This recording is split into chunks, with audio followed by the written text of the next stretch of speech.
welcome back once again to Mr. Sensible.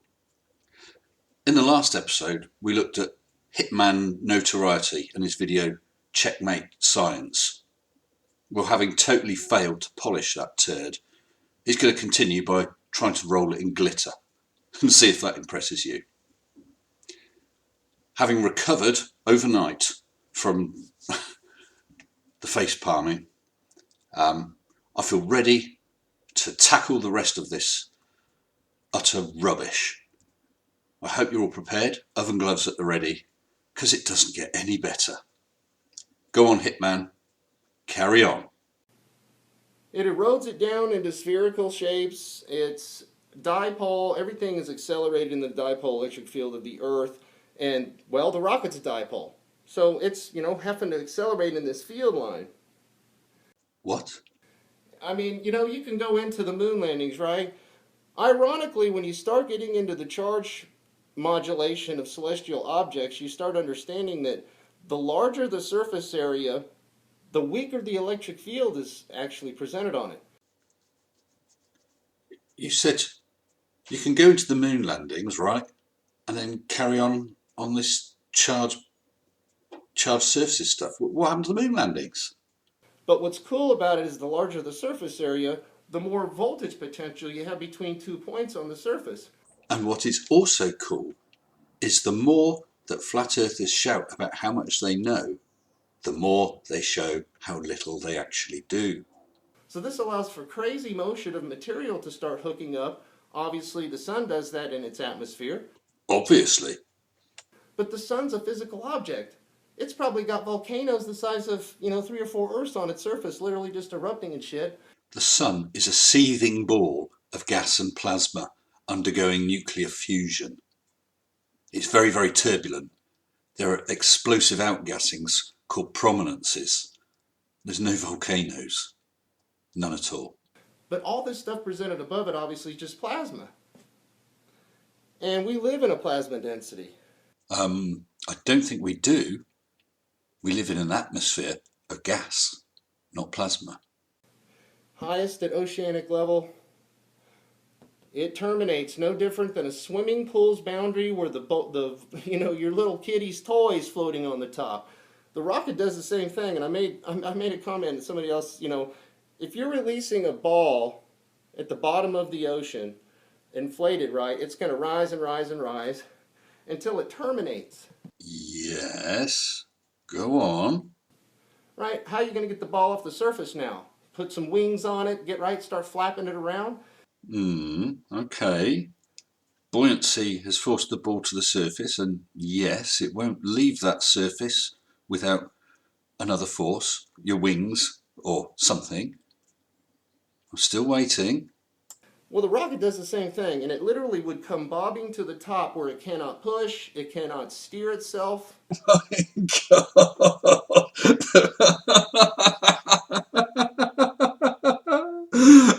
Are you seriously trying to tell us that rockets bob to the surface?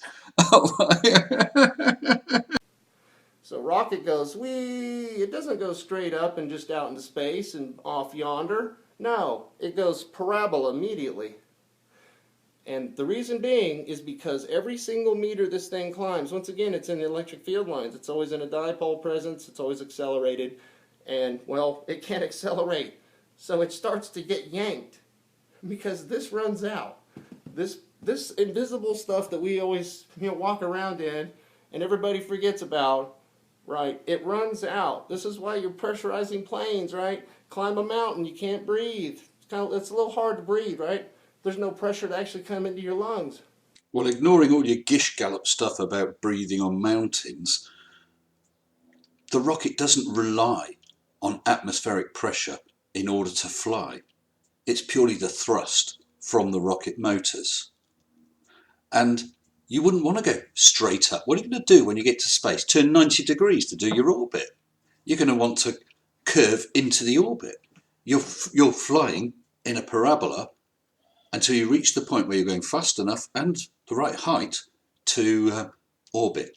That is, to continually fall towards the Earth while missing it.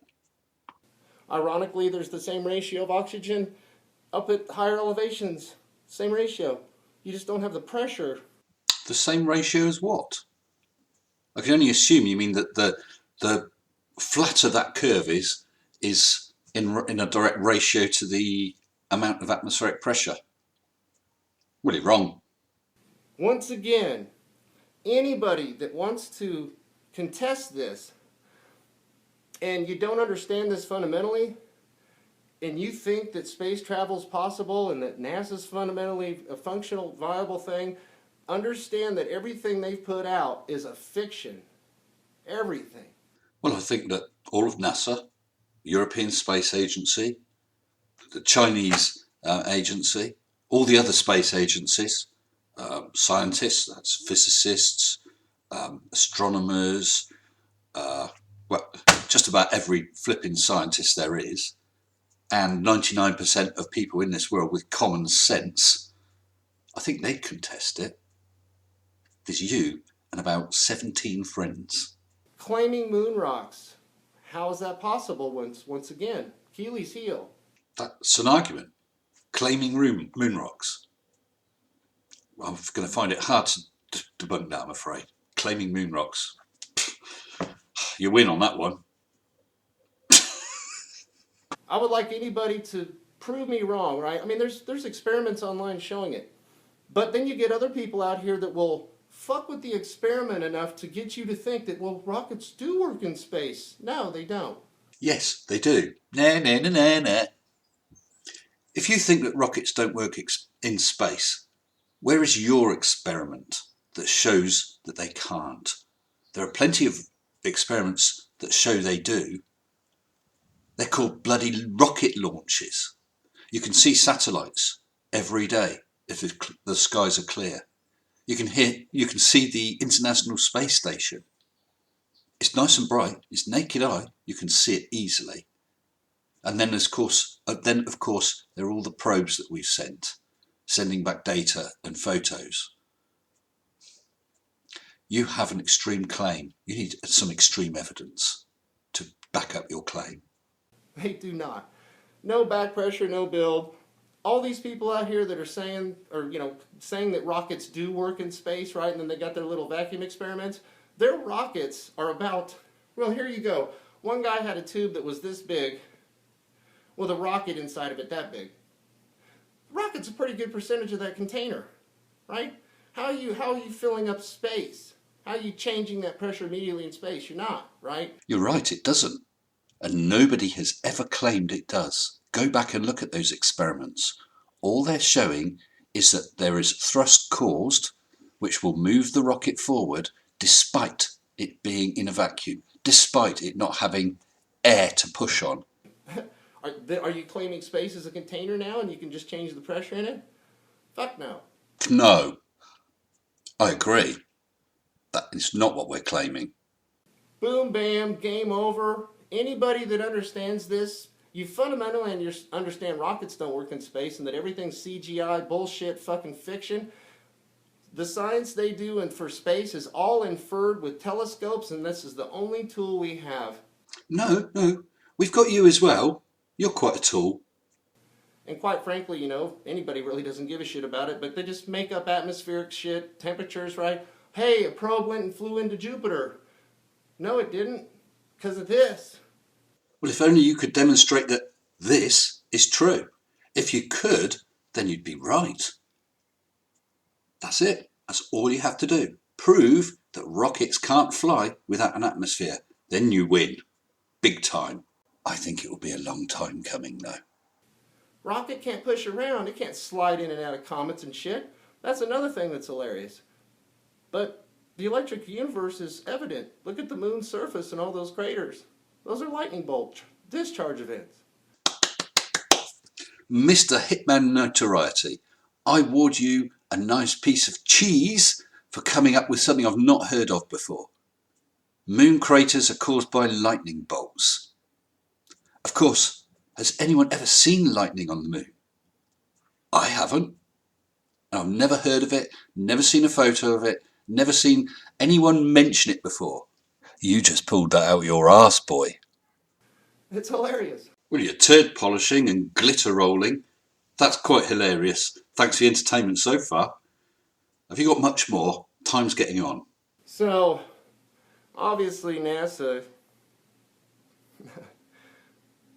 it's a fiction world. It really is. We live in space, but we look through telescopes. And they can get some high, get a balloon up here with a very good telescope. I mean, you're up way past Keck. I mean, you can get some very good images. I have never, ever heard of mounting a telescope on a balloon to take images. It's going to be swinging and swaying and twisting and turning. What sort of images are you going to get then? No doubt about it. I have no problem with very good images of far-off galaxies. I mean, you can see galaxies with telescopes just on the ground. So yeah, high telescopes up in here, but once again, telescope isn't 2,000 miles out. This starts terminating even at plane height at 33,000 feet. So you've got probably, and I'll be conservative with it. I would say 50 miles. That's it, if that. I mean, 22, 25 miles, 50 within that range. A plane won't work that high. Now, a plane does require atmosphere, as in order to stay up, it requires lift, which is generated under the wings. The lift is caused by airflow. So, yeah, that does need air. I mean, you get a lot of wild little movie cut clips, splice and dices on these rocket launches, man. And then they show the team of people inside the, clapping, going, right on, and then behind it you get the narration if they're off into space and blah, blah, blah. No, it's a theme park presentation. You're literally just kind of watching an entertainment thing. Because when you understand this, that all goes defunct. This is the checkmate. Check fucking mate. Call Queen tonight 7. Fuck you and anybody that thinks otherwise. Prove me wrong. Okay. The Saturn first stage lived but 2 minutes 41 seconds. Stages. And ignition. 11 Houston, thrust is go. All engines, you're looking good. Hi, Roger, you're loud and clear. 2 minutes 41 seconds. Time to throw Apollo 40 miles up into the sky, and then an empty shell to fall back into the sea.